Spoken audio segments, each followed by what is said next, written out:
7. Reward and punishment. In the hereafter, reward and punishment is a certain reality. However, it is evident from the Quran that at times this reward and punishment also takes place in this world. This lesser judgment is a prelude to the greater judgment which will take place in the hereafter. The various forms of this reward and punishment which the Almighty has spelled out in the Quran are: firstly, people who are only after this world, live and die for it, and are absolutely indifferent to the hereafter, are given whatever worldly benefits the Almighty wants to give them, and then their account is settled by Him in this very world, and they are rewarded or punished right in this world on the basis of their deeds. The Quran states, Man kana yuridul hayata dunya wa zinataha nuwaffi ilayhim a'malahum fiha wa hum fiha la yubkhasun. We recompense in this world the deeds of those who desire the life of this world with all its finery, and they are not given less in it in any way. Secondly, those who reject the respective Rusul or messenger, even after being communicated the truth, to the extent that they are left with no excuse to deny it, are punished in this very world, and those who profess faith in Him are embraced by the blessings of God from all sides. The Quran states, وَلِكُلِّ أُمَّةٍ رُسُلٌ فَإِذَا جَاءَ رَسُولُهُمْ قُضِيَ بَيْنَهُمْ بِالْقِسْطِ وَهُمْ لَا يُظْلَمُونَ. And for each nation there is a Rasul. Then when a Rasul comes to a nation, their matter is decided with justice, and they are not wronged. Surah number 10, verse 47. This is an unchangeable practice of God. The accounts of the people of Noah, sallallahu alaihi wasallam, Lot, sallallahu alaihi wasallam, Shu'aib, sallallahu alaihi wasallam, Hud, sallallahu alaihi wasallam, and Saleh, sallallahu alaihi wasallam, besides those of other prophets which have been narrated in the Quran, are a tale of the lesser days of judgment that took place in this world. In human history, such a lesser day of judgment was set up for the last time for the people of the Prophet Muhammad sallallahu alaihi wasallam. The Quran states, وَمَا أَرْسَلْنَا فِي قَرْيَةٍ مِّن نَبِيٍّ إِلَّا أَخَذْنَا أَهْلَهَا بِالْبَأْسَاءِ وَالضَّرَّاءِ لَعَلَّهُمْ يَضَّرَّعُونَ ثُمَّ بَدَّلْنَا مَكَانَ السَّيِّئَةِ الْحَسَنَةَ حَتَّى عَفَوْا وَقَالُوا قَدْ مَسَّ آبَاءَنَا الضَّرَّاءُ وَالسَّرَّاءُ فَأَخَذْنَاهُمْ بَغْتَةً وَهُمْ لَا يَشْعُرُونَ وَلَوْ أَنَّ أَهْلَ الْقُرَىٰ آمَنُوا وَاتَّقَوْا لَفَتَحْنَا عَلَيْهِمْ بَرَكَاتٍ مِّنَ السَّمَاءِ وَالْأَرْضِ وَلَكِنْ كَذَّبُوا فَأَخَذْنَاهُمْ بِمَا كَانُوا يَكْسِبُونَ.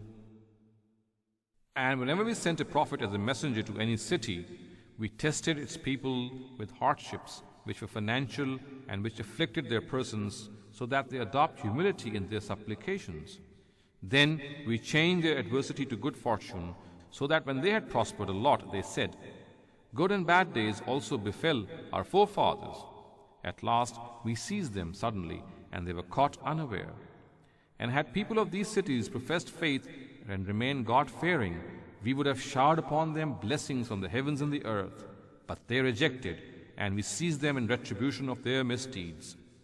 Surah number 7, verses 94 to 96.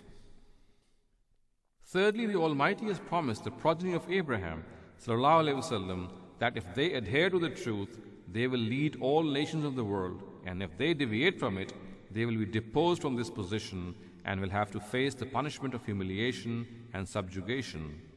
The Quranic words, Awfu bi ahdi, ufi bi ahdikum, or Keep my covenant and I will keep yours, refer to this very covenant of the Almighty with the Israelites. The warning sounded in the words, In udtum udna, or If you do it again, we will also do it again, also refers to this.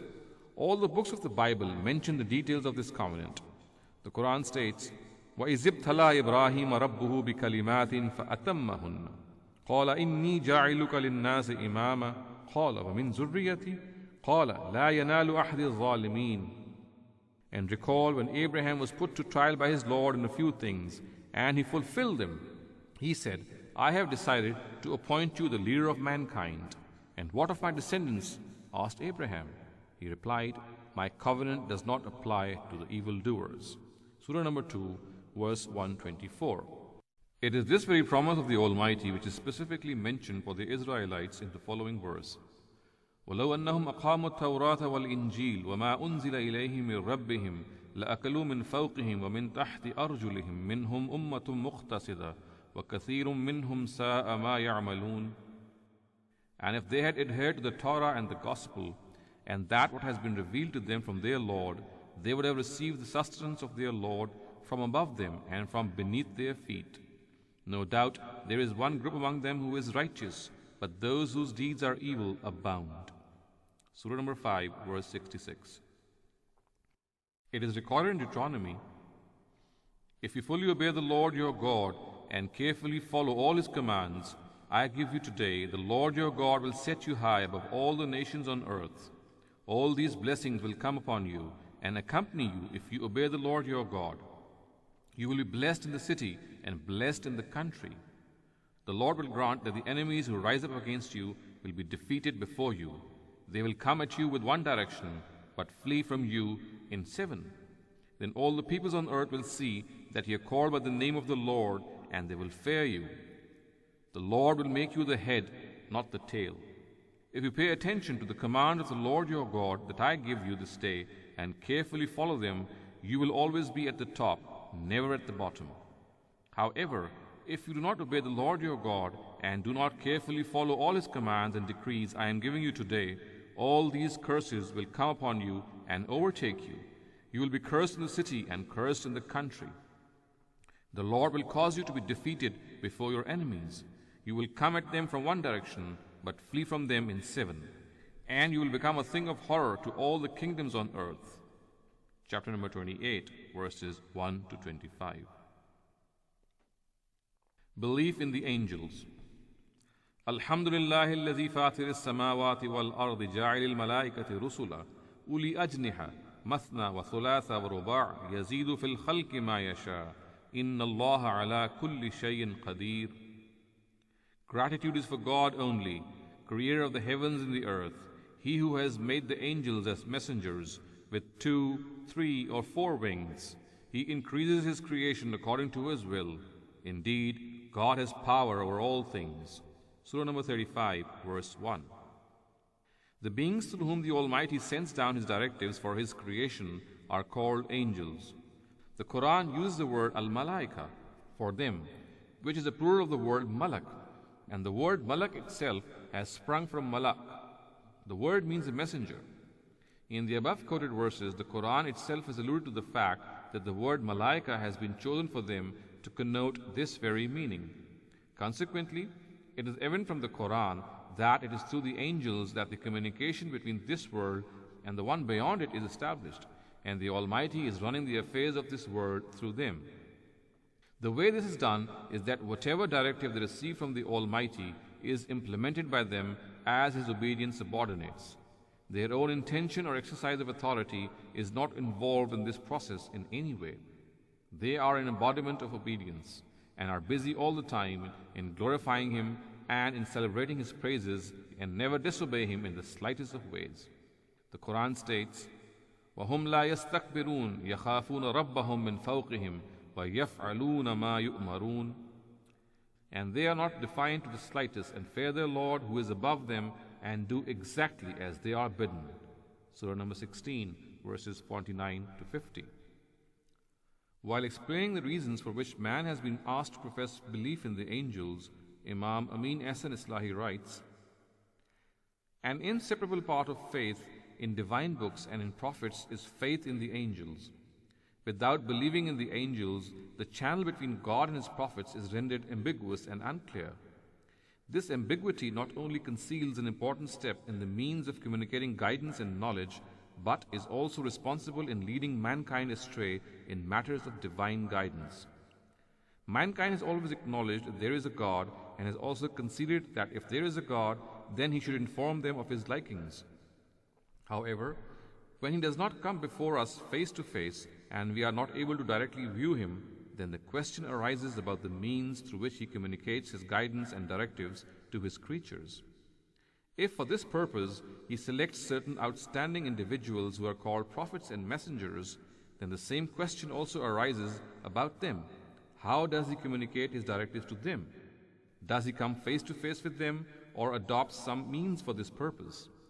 The answer to this question is that the means through which God communicates with His creation is wahi, or divine revelation, which he sends down through his angels, in particular the exalted angel Gabriel. These angels are the noblest and most superior of God's creatures. They have the ability to directly acquire wahi from the Almighty. It is because of this strong connection of the angels with the prophets and divine revelation that in order to profess faith in the prophets of God and his books, it is essential that faith be professed in them as well.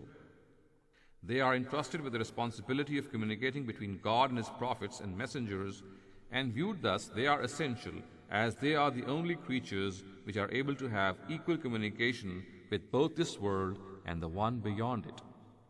Because they are made from light, they are able to bear the glow and radiance of God, and because they have been created, they are also able to maintain communication with human beings. Except for them, no creature can attain this level of nearness with the Almighty. Hence, it was deemed necessary that besides professing faith in prophets and messengers, faith should also be professed in messengers who can mediate and communicate between God and his messengers. Amin Hasan Islahi, Tadabbur-e-Quran, Volume 1, page 423. The responsibilities of the angels with the Almighty as mentioned in the Quran are the following. 1. They implement the directives of God among his creation. The Quran states, تَنَزَّلُ الْمَلَائِكَةُ وَالرُّوحُ فِيهَا بِإِذْنِ رَبِّهِمْ مِنْ كُلِّ أَمْرٍ. In that night descend the angels in the spirit by the permission of their Lord with commands in all affairs. Surah number 97, verse 4. 2. Just as they descend with the directives of God, they also ascend upwards to be in the presence of God. The words of the Quran at one place are, تَعْرُجُ الْمَلَائِكَةُ وَالرُّوحُ إِلَيْهِ فِي يَوْمٍ كَانَ مِقْدَارُهُ 50 أَلْفَ سَنَةٍ. The angels in the spirit ascend towards him in a day, the measure of which according to your calculation is 50,000 years. Surah number 70, verse 4. 3. They reveal the messages of God to his prophets. The Quran states, يُنَزِّلُ الْمَلَائِكَةَ بِالرُّوحِ مِنْ أَمْرِهِ عَلَى مَنْ يَشَاءُ مِنْ عِبَادِهِ أَنْ أَنْزِلُ أَنَّهُ لَا إِلَهَ إِلَّا أَنَا فَاتَّقُونَ. He sends down the angels with the revelation of his directive to those among his servants whom he chooses to warn people. There is no God but me, therefore fear me. Surah number 16, verse 2. It is evident from the Quran that it is generally Gabriel who brings down the revelations. He occupies the highest status among the angels and is the most favored one as well. He can directly access the Almighty, and no one can come between him and the Almighty. The Quran has also called him powerful, trustworthy, and one who is obeyed. This means that he is fully capable and able to carry out all responsibilities entrusted to him. Hence, there is no possibility that any other power or evil spirit influence or overawe him or convince him to betray God, or that he himself mix up or make mistakes in the revelations given to him. He has been safeguarded from all these shortcomings by the Almighty. The Quran says, عَلَّمَهُ شَدِيدُ الْقُوَى ذُو مِرَّةٍ فَاسْتَوَى وَهُوَ بِالْأُفُقِ الْأَعْلَى ثُمَّ دَنَا فَتَدَلَّى فَكَانَ قَابَ قَوْسَيْنِ أَوْ أَدْنَى فَأَوْحَى إِلَىٰ عَبْدِهِ مَا أَوْحَى. He is taught by one who is powerful and mighty. He stood on the uppermost horizon. Then drawing near, he came down within 2 bows' length or even closer, and revealed to his servant that which he revealed. Surah number 53, verses 5 to 10. 4. They write down and preserve the words and deeds of human beings. The Quran states, وَإِنَّ عَلَيْكُمْ لَحَافِظِينَ كِرَامًا كَاتِبِينَ يَعْلَمُونَ مَا تَفْعَلُونَ. Whereas appointed over you are guardians, noble scribes. They know what you do.